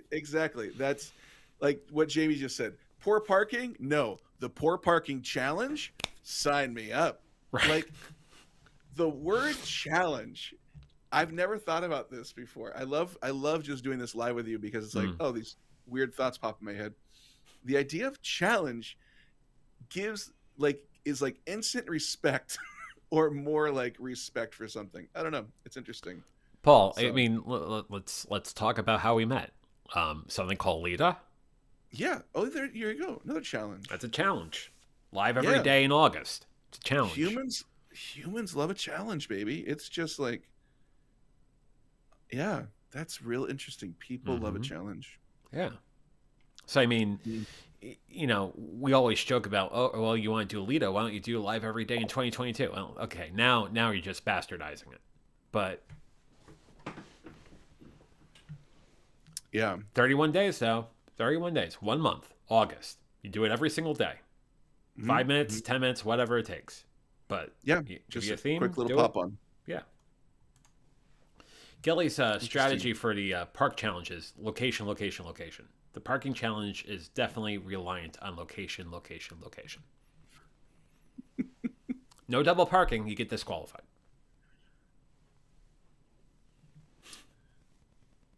That's funny. I don't know if there is a bad parking challenge, but that 100% sounds like a thing on TikTok, Jamie. Can I spread the car across 4 different parking lots in that mall parking lot over there and piss like 103 people off? Yeah. Yeah, I've seen some bad park jobs. There's like bad parking, and then there's like ego parking. Like bad parking that is so bad, you're like, that is clearly purposeful, and they're trying to communicate a message. And I think depending on the car, they're really trying to say like, look at me, or my life is a wreck, or like it really matters on what that car is. Just shoot me now. That sort of, yeah. Yeah. Mm-hmm. Yeah. Yep. One thing I really wanted to bring up real quick, and I thought I brought it up and then I realized I didn't. It's Jamie said that's awesome that April went. Yeah, I'm very thankful that April went with me to Cary for the half marathon. And again, April, if you're watching this, thank you once again for all you've done, and I love you dearly. Thank you. Yeah, to do something like a half marathon with someone and someone supporting you and basically, you don't, because especially when you're going to do something for the first time, like run a half marathon, your mind's not completely there. And to have someone that's basically, telling you you got this, and I couldn't. I'm really thankful. I'm really thankful and blessed. So That's cool. That's really cool. yeah. Yeah. So Paul, I will come up with the particular days that I'll be doing guest spots come the summer That sounds season, great. which will be after Yeah. Memorial Day. But I'll let you know. That sounds great, man. Thanks for having this today. This was a lot of fun. Yeah, I don't mind these shows every now and then get a little real. I think about the conversation we have today. I think about the time where Sarah Steele popped on way early in the run of VF Talks. And that was the day I told her that the divorce was final. And then, of all people, a friend of mine from college popped on. It was the strangest VF Talks, if you ever get a chance. It's first, I think it was 11/6/2020. If you go watch, I keep everything. So that's the episode where that took place. But I really enjoy these conversations because it truly is a conversation about anything and everything. And we can be really, really funny and really, really crass, as we were earlier. And then we can get really, really real. And that's the beauty of this show. Mm-hmm. Yeah, it goes everywhere. It's great. Paul, you mentioned something before we put a giant bow on this. How about you and your health? Have you run into that issue? Where do you stand with that right now? Not great. Okay. Totally honestly, not great. So just I feel like I have been hearing more, I guess, about people having heart attacks and people having strokes, and it's really started to bother me. Mhm. Just full being super candid. Yeah, and my weight is probably, well, it is the worst it's ever been. So that's a thing. And I'm starting to feel like I have a lot of energy, but I don't have a lot of production. Does that make sense? I feel like Yeah. I know personally, if I dropped, my goal is to drop, what am I? My goal would be to drop 130 pounds. Okay. So not a goal by next week, not a goal by next month. It's an investment. Right. It's a lifestyle change. But I know if I did that, I would be so dramatically different, just in appearance, yes, but I just, in terms of productivity, because I just feel I'm just kind of reaching that point where it's everything is just by the afternoon, I'm just I don't have the energy. I want to do more. My brain is firing, but my body is we're tapping out, brother. Right. Take a nap. So anyways, that's where I'm at. So, I'll sort it. I'll sort it out. Do you have a doctor? I do have a doctor. Okay, so you have a primary care physician. Mhm. Okay. Mm-hmm. When was the last time you had your levels checked? It's been a while. Okay. Yeah, I'm due, but I couldn't tell you when it was. So Okay. so I'll say this. Last time I went in, I was like, "Hey, doc, I got an issue. My chest is really hurting me." And we're like, "That's not good. This is problematic." But in my heart, I was like, I think this is a mix of anxiety Mm-hmm. and something else, which ultimately turned out to be, spoiler alert, I'm going to ruin the story. I can't tell a good story. It turns out to be, they think it's arthritis of the chest. So that's a thing. Yeah. Didn't know that's a thing, but it's a weird sensation. Especially if you couple that with a panic attack. Yeah. Yeah. Because my doctor said, "Okay, let's go put you under a stress test, get your heart tested and everything." And I went and got my heart tested, and all my levels are fine. So I don't have diabetes. Mm-hmm. And they tested me in my heart, and he's like, "No, your heart's totally fine." And that's the thing. I probably can't start. I probably won't be able to say this for much longer, but when I commit to losing weight, like it comes off pretty quick. Yeah. Because I think my body, I mean, I think everybody's body is like, hey, we kind of know what's normal and your weight isn't. So let's get rid of that stuff. That was certainly the case with me too. Yeah. So I feel like it's one of those things where it's like, I can't say it's easy to turn that switch forever. I just need to turn that switch and be like, hey, if I don't, I die. You know what I mean? Kind of Jamie like very says, much. yeah, there's nothing wrong with making changes, Paul. You got this. And I agree. You do have this for sure. Yeah. Thank you. I don't talk very much about it, but yes, I definitely will need to make changes, and I will make changes because it has to happen, or VF Talks will be down to 2. Well, yeah. And honestly, I mean, do I really want a co-host that's in jail right now in that of Austin? Austin's allowed to pop on every time his warden's allowed to bring him on, but like, you know, then I have to make payments through the warden. It's ugly. What I was going to say is the thing I tell people about weight loss is the first place you need to go with respect to weight loss is up here. Yeah. You have to. Oh, 100%. Yeah. So your therapy, if you're going to therapy, great, awesome.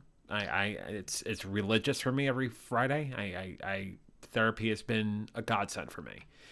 But to work that and figure out what's exactly, because more times than not, we'll look to the things that we are addicted to, or that we have a basically a compulsion sort of behavior towards, and basically gravitate to that instead of taking care of ourselves.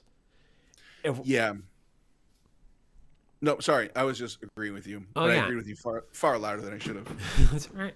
I was like, yeah. Yeah, that's right. Yeah, hell yeah. But, you know, working through that and being very open and honest and transparent with yourself, if you get clear that first step, that's huge. But second of all, you're keeping a log, not only of what you're eating, that's obviously what we do in diets, but you're taking a log of your journal, you're taking care of yourself, and you're being open, honest, and adamant. That's therapy, that's meditation, that's journaling. Those three, the qualitative things, are very important in any diet you take up. Yeah, I think that journaling is a great addition. That's a smart idea. I should start doing that. There are a lot of great services out there as far as journaling. I use something called Day One, which is fantastic. Nice. Yeah, it's an app, but it's connected, so you can use the web page for Day One, but also there's an app you can use your phone, your tablet, whatever, to put journal entries in. And I've made journal entries for the last 950, nearly 1,000 days. That's cool. Day One. Yeah, I'll look into that. Yeah. So, But what's good about Day One as well is it's not the only one out there, but a lot of these have prompts. You can use the prompts that come with Day One, or you can work with, if you're going to see a therapist, your therapist will give you prompts all the time. I know my therapist gives me prompts left, right, and sideways. I'm very thankful of that. But it gives me something to think about when, you know, I'm sitting at a Starbucks drinking a 6-shot iced Americano. Anyhow, moving on. Things I could think about as far as, it's important. yeah. So that's kind of... And now Jamie's putting a challenge on it. now, Jamie, I care. Diet, journaling, and exercise challenge. Jamie, I only kind of half cared about this conversation, but now the word challenging, I'm all in. All in. Tomorrow. That 130 is gone by tomorrow. Well, See you guys then. If it drops off 130, well, It means I found some railroad tracks. Oof. This got macabre really quickly, didn't it? I'm sorry. I'm kidding. No, I joke. I kid. I joke.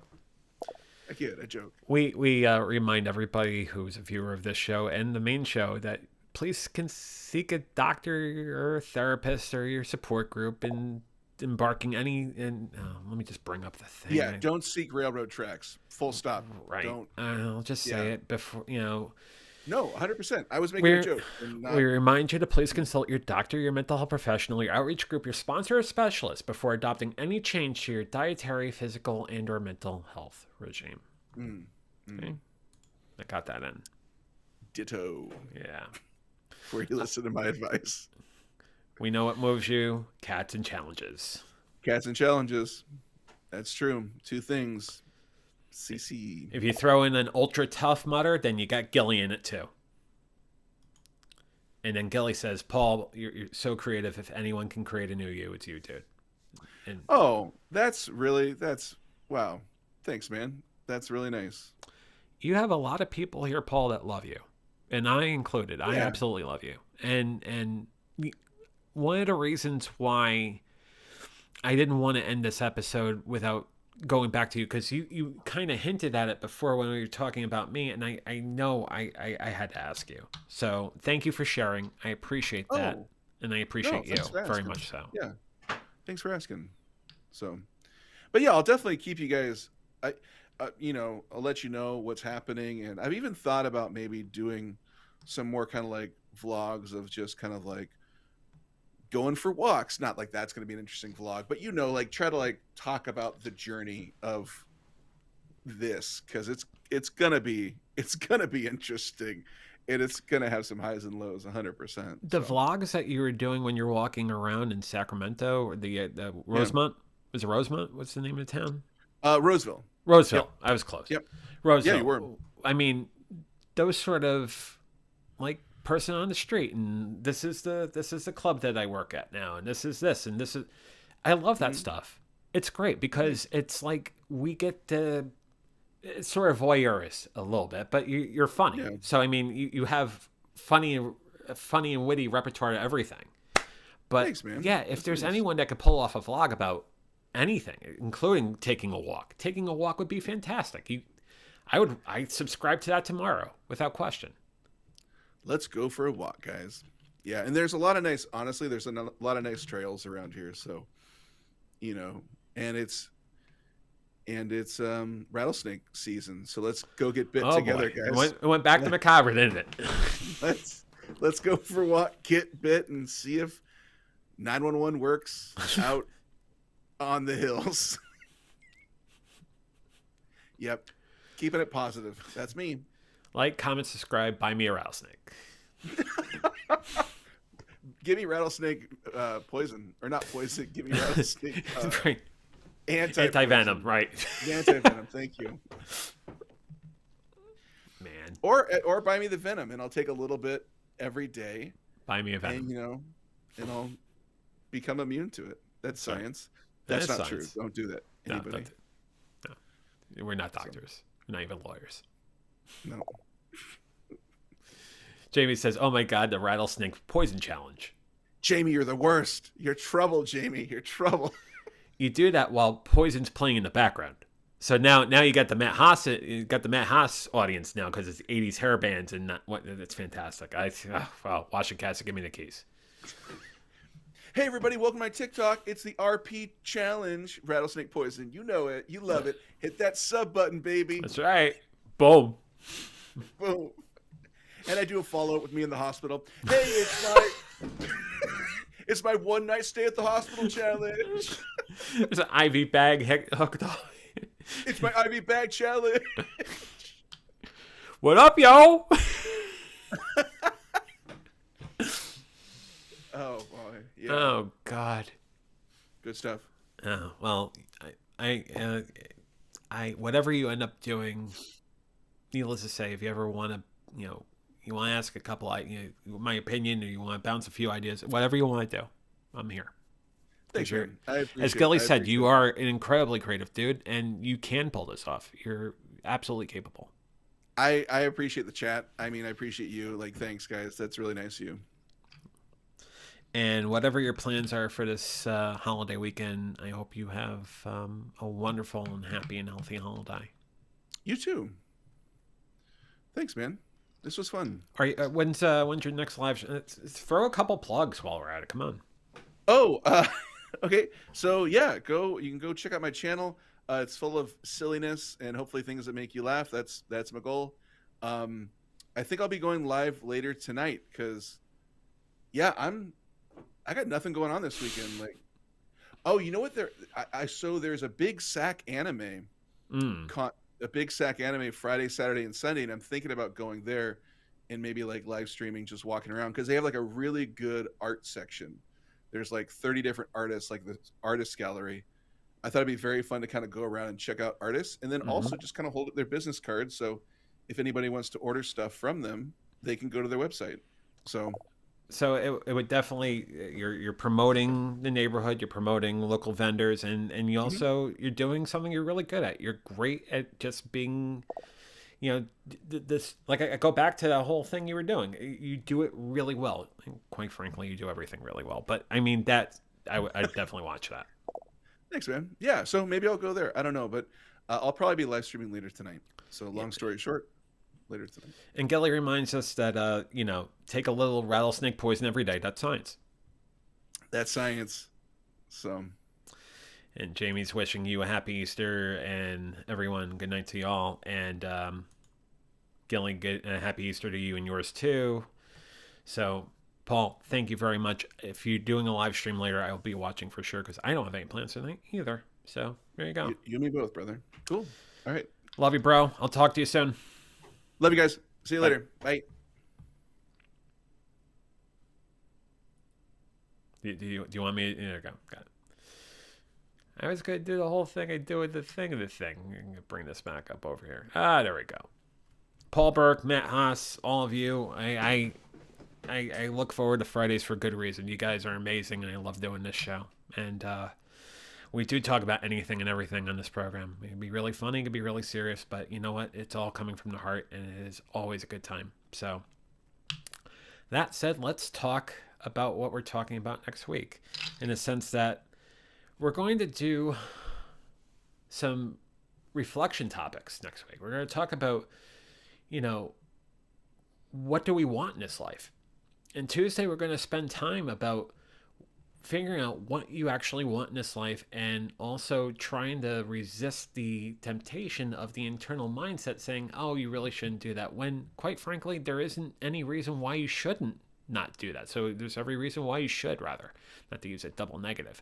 But yeah, Tuesday's episode is about that. And then Thursday, we're actually going to go talk about therapy again. But we're going to talk about the importance of the different kinds of talk therapy that are out there. Because a lot of the therapy that I do, especially in that of internal family systems, is indeed talk therapy. So we're going to go down that road and talk about why talking about our issues, talking about what the sort of issues that come up in our minds, but also the things that we deal with in our environment, but with ourselves, is very important. So we'll talk about that on Thursday. And then 1 week from tonight, we'll do what we do every Friday night. We'll have an RVF Talks. So the Tuesday, Thursday episodes of the Venture Forward will be 8 p.m. Eastern, 5 p.m. Pacific. Next Friday, VF Talks, 6:30 Eastern, 3:30 Pacific. But until then, I'm going to say the same thing I say to you after every Venture Forward and VF Talks. Stay safe, stay sane, stay strong, stay sober. You're worth it. Have a wonderful weekend. Have a happy and healthy holiday. And we'll see you Tuesday night for the next episode of the Venture Forward. Have a wonderful weekend. I love you all, and fly, be free.